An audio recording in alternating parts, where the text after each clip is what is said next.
Back on trail after 10 or more days off in New Jersey, climbing up the gap from Branchville, New Jersey. And I thought I'd just talk to you a little about what's going on here. A while ago, I was an EMT in our county, a volunteer. And some of the people I dealt with were diabetics. And we would get a call for an unresponsive patient. And when we showed up, usually it was at night, and they were usually in bed, and the patients would be soaked. Their sheets were soaked and their clothes were soaked. They were just covered in sweat. And they weren't febrile. They weren't hot in any way. But what happened is their blood sugar had dropped. They had taken too much insulin and had not consumed enough food. And consequently, when their blood sugar dropped really low, it became a serious problem. And in that case, the body kicks out something called adrenaline or epinephrine, you might know it as. It's a fight or flight hormone, and increases your heart rate and does a bunch of other things, but it also causes your body to sweat. So when people get in really nervous situations, they'll always, or a lot of times they'll find themselves sweating, and they're not hot necessarily, but that's a result of epinephrine. So anyhow, that's what was happening to me. And so back in February, you might recall, I went home and tried to see a doctor, and it didn't work because of the ice storm. And then I went back and got in, and that provider thought it was something infectious and tested me for tuberculosis and strep and did a CBC. But all the tests were negative and I was normal. And so these night sweats continue to happen.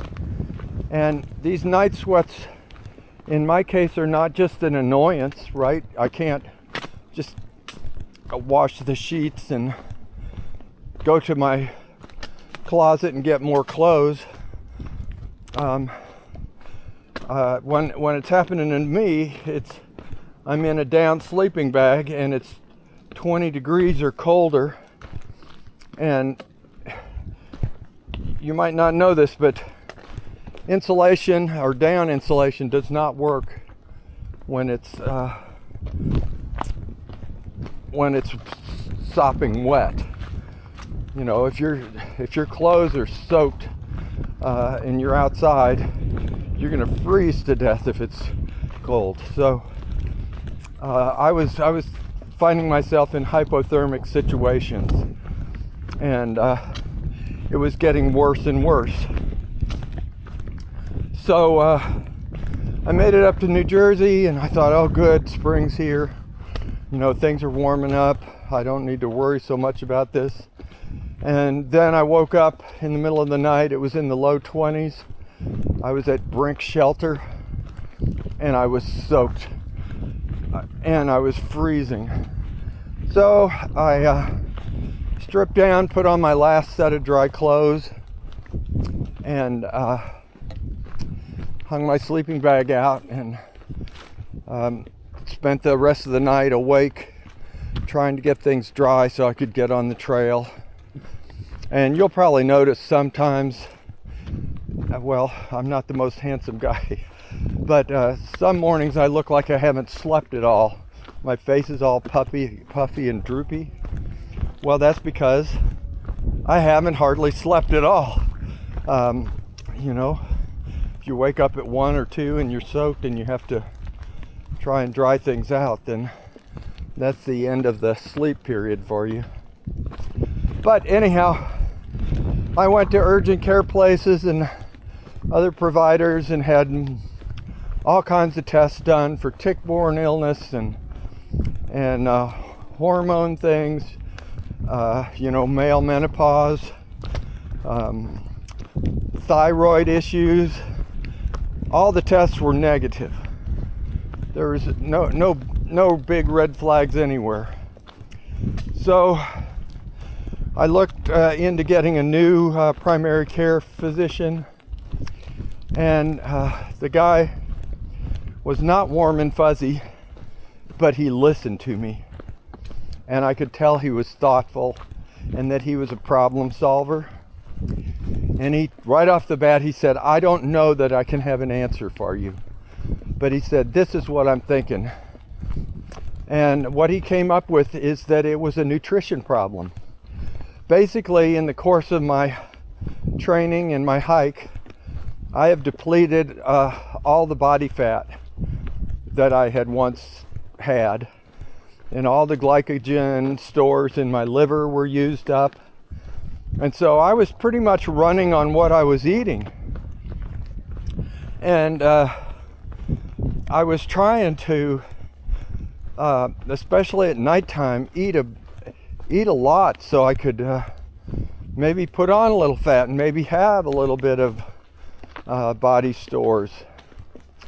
And much of what I was eating was in the form of simple carbs. So think bread, cookies, candy, sugar and processed flour, those kinds of things. So when I would go to bed at night, I was loaded up on sugar, and it would flood my blood system, and my body would kick out insulin, which is, this is getting complex, but insulin allows sugar to be transferred to the body cells, I think, or something like that. So you can have tons of sugar in your blood, but if you don't have insulin, the body can't use that sugar. Well, in my case, I had plenty of insulin, and the insulin would kick in, and my body would suck up all that sugar. And in the course of that process, my blood sugar levels would plummet. And so it was the same thing as same situation as diabetics find themselves in when they take too much insulin and they haven't eaten enough food. Their blood sugar falls precipitously, and they get in a hypoglycemic or low blood sugar situation, and they have the sweats. So, folks, I'm going to be changing my diet, and not just changing the food I eat, but change the timing of when I eat it and how I eat it. And so we've done, since that doctor came up with this idea, I haven't had any night sweats. I've changed the way I eat and what I eat, and I hope this is a solution, because as it was, I couldn't have proceeded into the Northeast, New Hampshire and Vermont and Maine, where it's still going to be freezing and icy, and keep waking up and finding myself drenched. It just wouldn't have worked. And it took many days, because our healthcare system is now a business, and the healthcare providers, I don't fault them. They do their best, but the healthcare system is a business. It's set up to make a profit, and in the process of that, they hope they help people, but it's not an easy system to navigate, and I just had to do it. So I'm behind again, but I haven't thrown in the towel, and I have renewed faith, and we'll see where this takes me, and maybe some hikers will listen to this and learn you are what you eat. And it's not just about getting enough calories. It's definitely a little more complicated than that. Maybe younger people are more resilient and don't have the problems that folks my age have. But anyhow, I'm proud of myself for sticking in there and pushing until I found somebody who could come up with a good possibility. And I think this guy was dead on, and I really appreciate his thought process and his concern. And well, time will tell. So that's it for my little story and my explanation for why it appeared I was stuck in New Jersey for 10 days. New York will be coming up soon, and I'll be moving through all the little states in New England. So on I go with my Trek for Tarzan.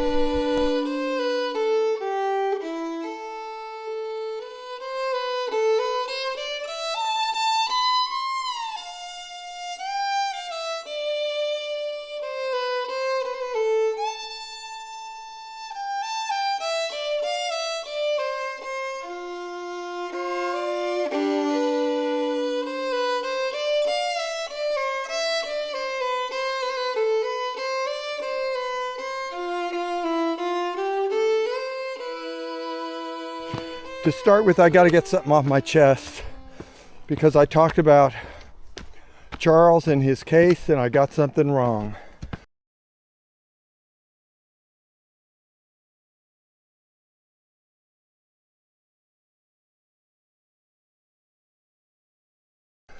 There was this guy we called the Jumper who trespassed on between Edna Franklin's house and his. The guy's name was Hillary Truitt. And at trial, it was not Hillary Truitt who was called to testify. It was in fact Martin Doyle, the brother-in-law, and the brother-in-law was the one who actually saw the fence jumper that night.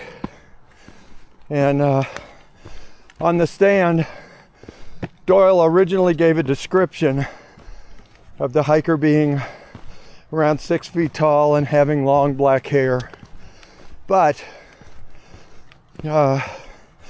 under questioning by the prosecutor, that description soon changed. And instead of being 6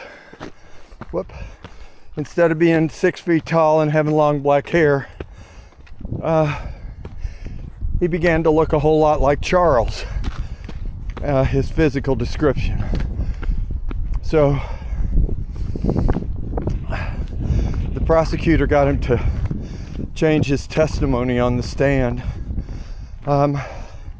Hillary Truitt was the property owner who had the trespassing done, and the police got a warrant for Charles's arrest based on Hillary's complaint that there was a trespasser on his property. Yet Hillary never even saw the trespass incident, and we suspect that Hillary wasn't called because if it had come out in trial that Hillary never even saw the fence jumper, then that would have made the arrest warrant invalid, no probable cause, and the case could have fallen apart. Of course, the defense attorney allowed multiple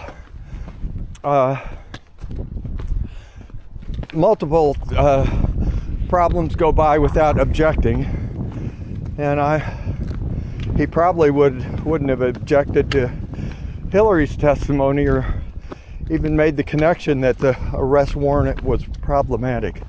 So, my apologies. It wasn't Hillary Truitt who testified at trial. It was Warren Doyle, and I got it wrong, and I admit it. And that's why I always tell people, don't trust what I say necessarily. You know, verify for yourself.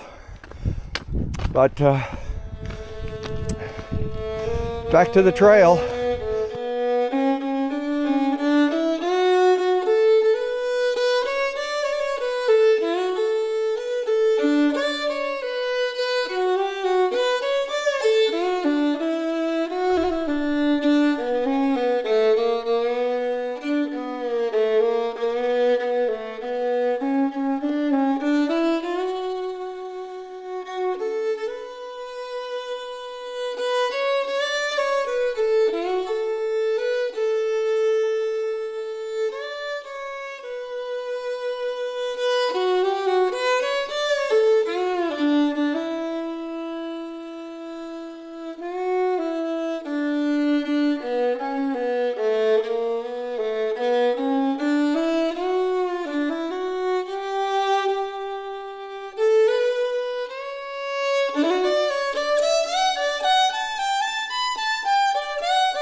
I'm in Harriman State Park in New York, and really the scenery has been breathtakingly beautiful. And here's just one example.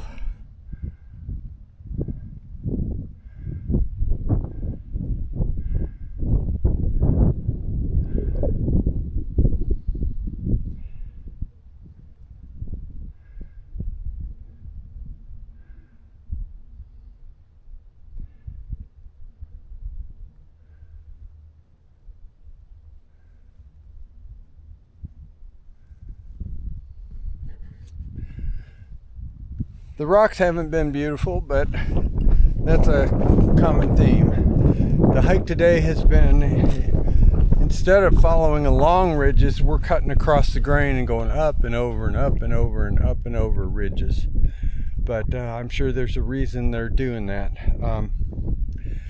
I thought I'd also tell you and make a big point of this because my brother has been razzing me about my shoes with holes in them. So I've got to show you.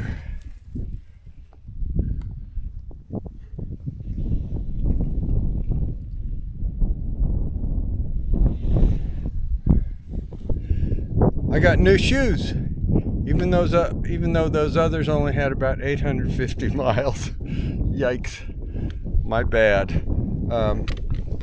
Yeah, so rain is supposed to move in tonight. I'd really like to make it to the next shelter.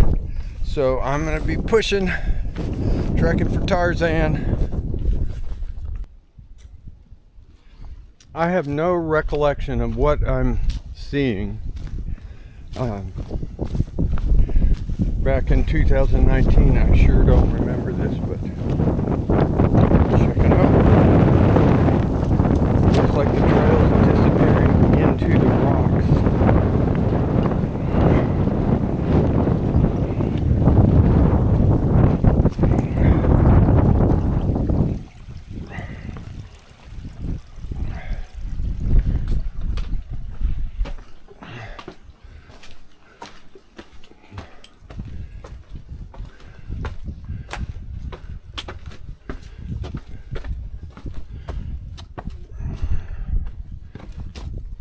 Okay, well that was pretty cool.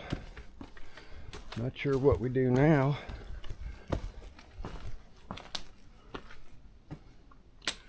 Looks like we go through this slot. This is kind of like Rock City in Chattanooga. Uh-oh. Okay, I know what this is. This is called the lemon squeezer. Yeah, so that was the lemon squeezer, and I had to take my pack off and just kind of drag it behind me to get through there. Some people can squeeze through, but my pack's a little too big. And so I wanted to show you what I've been dealing with all day.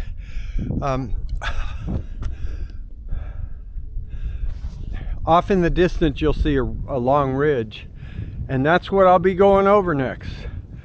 So we'll drop down to the bottom. There'll probably be a road and or a stream, and then I'll climb to the top, up and over, and repeat. It's been that way all day long. So there's been a lot of change in elevation and some really rocky terrain. Up on top of the ridges, it's not too bad, but the climbs up to the ridges are full of boulders. New York is kind of peculiar. The top of the ridges are like solid rock. They're not crumbly, so it's almost a good surface to hike on if it's level. So that's something that's differed from other states I've been in. And this area is kind of bizarre. It's like a big grassy pasture. Sort of reminds me of something you might see out west. So I don't know how that came to be. Maybe it was part of an estate that got donated to the Harriman State Park. But I'm just guessing. All right, I'm getting on with it.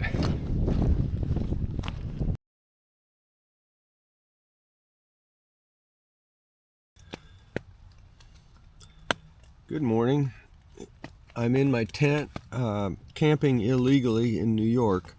However, there's a reason for that, because last night I got within a mile of the shelter and the trail had been rerouted. And so I don't know where the shelter is, and it was getting dark, and so here I am breaking the law. And speaking of breaking the law, I wanted to talk to you about another aspect of the law, and that is, I mentioned earlier, it's called affluenza. And it's kind of a nice topic, because this is when people are treated, quote, fairly by the law, meaning they get off. And I've got a few examples here. There were two prominent people in the news: Felicity Huffman, who is an Oscar-winning actress, and Lori Loughlin, who is the wife of a super wealthy guy. And both of these women bribed school officials to get their kids in college. Lori Loughlin did $500,000 in bribes to get her kid or kids into schools. She got 2 months. Felicity Huffman, she did a $15,000 bribe to get one of her kids in school. She got 12 days in jail and 12 months probation. All right, I want to compare that with two other women. Tanya McDowell was a black homeless woman, and she gave the school a fake address for her son, because he had originally been assigned to a school that was really dangerous, and she was concerned for his well-being. So the cops surveilled her for weeks, and they added drug charges to the final sentence. But for giving a false address and the additional drug charges, she got 5 years and 12 years probation. Kelly Bolar was another woman. She's a single black mother, and she gave her ex-husband's address for her child so he could go to a safer school. The child actually lived at that address part-time, But for giving that address, she got 5 years, a sentence of 5 years. Crazy. So another prominent actress was Lindsay Lohan. I think you all know her. She was in Disney movies a lot, I think. And as a younger woman, she had multiple DUI charges as well as drug charges between 2007 and 2011. She was in jail 84 minutes and then released. She missed multiple court dates, and she failed multiple drug tests. Her probation was revoked 3 times, but in total, she spent 2 months in jail. And in truth, she's now a productive Hollywood person. I think she does still acts, and I think she produces movies. So she turned out pretty well. But she dodged charges that would have put most people away, or poorer people away, for years. So that's just one example. Now we go on to something that's a little more harrowing, and if this deals with pedophilia, so if that bothers you, you may want to turn it off and skip this. But this guy is Robert Richards IV. Robert is the heir to I think the DuPont estate. Anyhow, he's a trust fund billionaire. He doesn't work. He didn't have any talent. It was just wealth that was handed to him. So he had pretty much everything he wanted, but he wanted more than that. So he had 2 children, a daughter and a son. And when they were young children, he had sexual relations with them. He was charged with fourth degree rape of his young daughter. He got a plea deal. Jan Jordan was the judge, who is usually really tough on criminals. She gave Richards probation, saying that he would not fare well behind bars. Now, mind you, Robert Williams IV is 6 feet tall and weighs 250 pounds.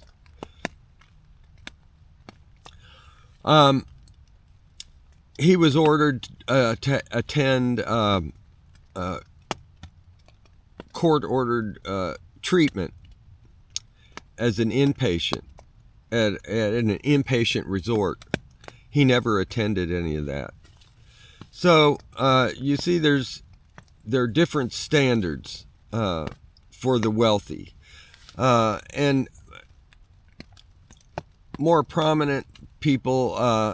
If you pay attention to the news, like Tiger Woods, in that horrible car crash he had, going, I think, over 80 miles an hour in a residential area.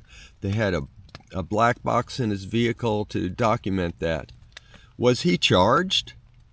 Oh, heck no. They looked the other way. When police do try to take action, like with, I think, Scotty Scheffler or something like that, who was last year, or a couple years ago, the #1 golfer in the country, and he was there was a traffic diversion, and Scotty didn't like it or didn't understand it and tried to drive through, and there was a cop hanging off the window of his car. The cop got in trouble. I mean, you try to do that, to disobey a cop's orders, you'll be behind bars. Not the wealthy. It's a different standard. So I just thought I'd point out a few cases of that. There was one study that was very telling.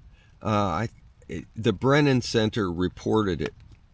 And this is an interesting study because it was done over decades, and these are really hard to pull off, to follow people through the course of their lives. I mean, most research is done and finished in a year or something like that.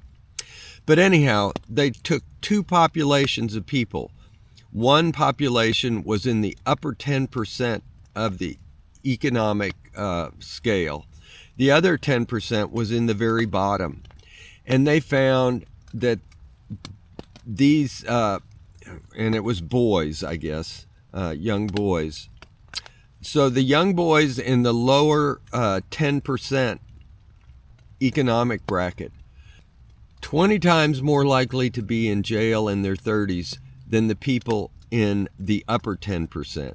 So the wealthy tend not to go to jail. Impoverished people do tend to go to jail. Okay, I'm getting all discombobulated and I need to pack up and get on the trail. It's raining, which always adds a twist to things, but should be crossing the Hudson River today, which is always fun.